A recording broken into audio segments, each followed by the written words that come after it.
Asante sana Mheshimiwa Mwenyekiti. Naomba nimtangulize Mwenyezi Mungu katika mchango wangu.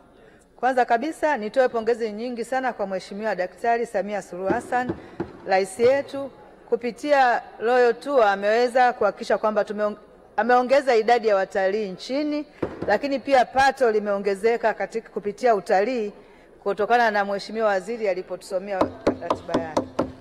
Mheshimiwa Mwenyekiti, pia nimpongeze sana Mheshimiwa Waziri kwa kazi nzuri ambayo amekuwa akiifanya kusimamia wizara hii, lakini vile vile nimpongeze Mheshimiwa Naibu Waziri kwa kazi nzuri anayoifanya katika wizara hii. Nimpongeze Katibu Mkuu Dr. Abasi na makatibu wakuu wote wa wizara hii kwa kazi nzuri wanazozifanya na watendaji wote wa wizara. Mheshimiwa Mwenyekiti, naendelea kuipongeza serikali kuhusu na mradi wa Ligro. Kwanza ujenzi wa barabara ile ya Msembe, barabara inayokwenda Ruaha National Park, tunashukuru sana.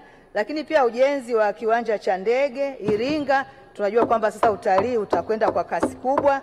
Lakini pia ujenzi wa jengo la TAWIRI katika kituo cha Kiesa Kilolo, mimi nawapa maua yao.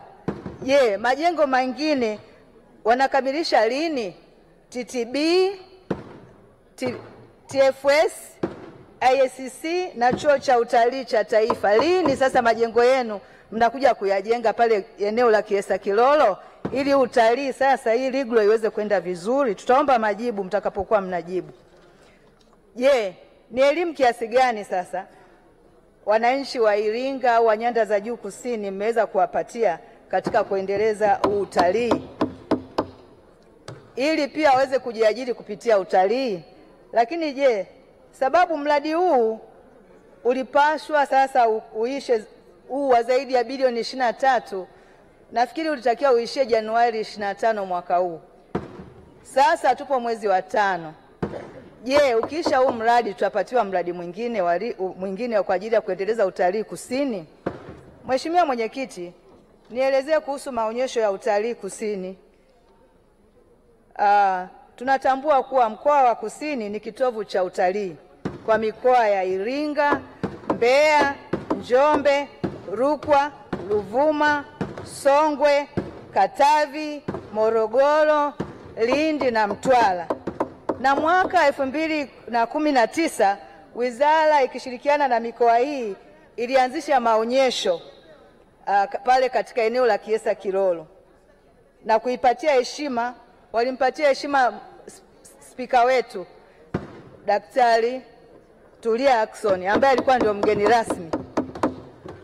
Na maonyesho hayo yalihudhuria zaidi ya wananchi 58,000. Sasa naomba niwaulize maswali yafuatayo.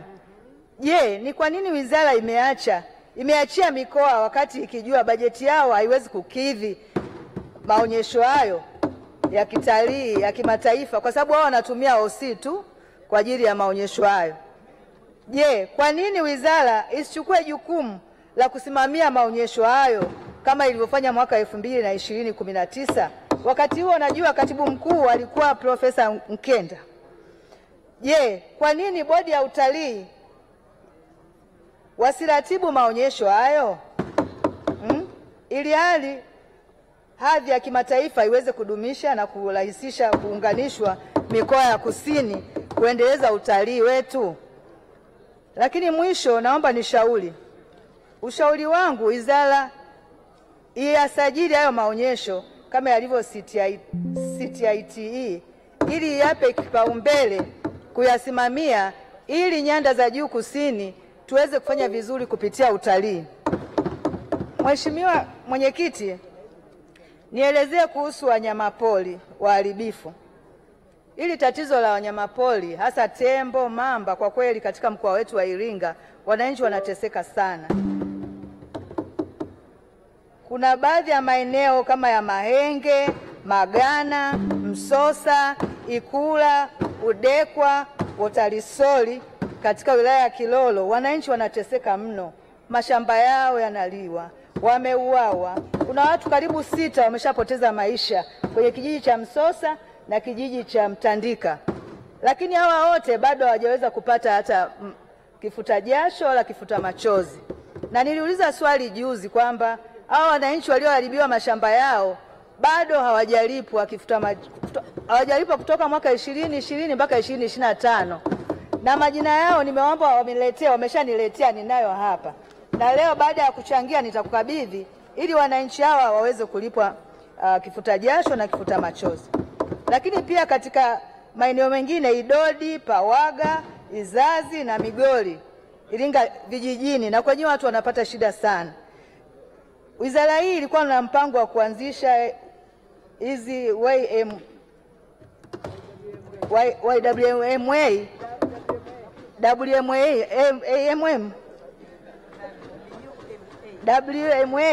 lakini ule mpango ukoje? Ule mpango ukoje? Nataka tujue kwamba tulijua kwamba hizi jumuiya ndo zitasaidia zitasaidia uharibifu ambao unajitokeza, lakini na ulinzi wa hawa wanyamapori.